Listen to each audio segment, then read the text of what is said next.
মূলত আমি গাড়ি খুবই পছন্দ করি অ্যান্ড গাড়ি সম্পর্কে জানতেও খুব পছন্দ করি। সেই জায়গা থেকে ঢাকা ভিভিড অটোমোবাইলস এর মার্কেটিং অ্যান্ড ব্র্যান্ডিংটা আমি দেখছি। আমি চেষ্টা করি প্রত্যেক মাসে একবার বা ২ মাসে একবার করে গিয়ে ভিভিড অটোমোবাইলস এর নিউ অ্যারাইভেল গাড়িগুলো আপনাদেরকে রিপ্রেজেন্ট করতে, অ্যান্ড সেটাই করছি। সো আজকে একটা লাইভ ছিল, সেই লাইভের জন্য রেডি হয়ে আমি চলে যাচ্ছি ভিভিড অটোমোবাইলস এর শোরুমে। ওইখানে যাওয়ার পথে খুব সুন্দর একটা ওয়েদার ছিল, ওয়েদারটা দেখে মন একদম ভালো হয়ে গেছে।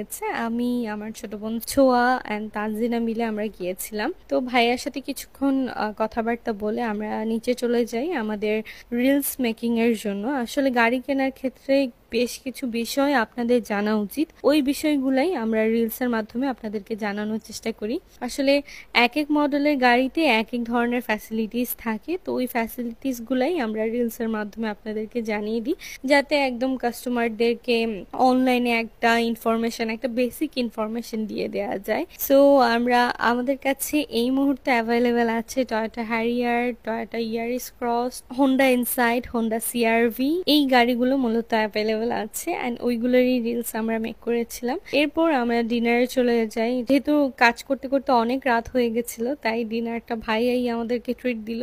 তারপর ডিনার শেষে বাসায় আসি। বাসায় আসলে আমাদের রাতের বেলা তো মুভি আর খেলাধুলা ছাড়া আর কিছুই না।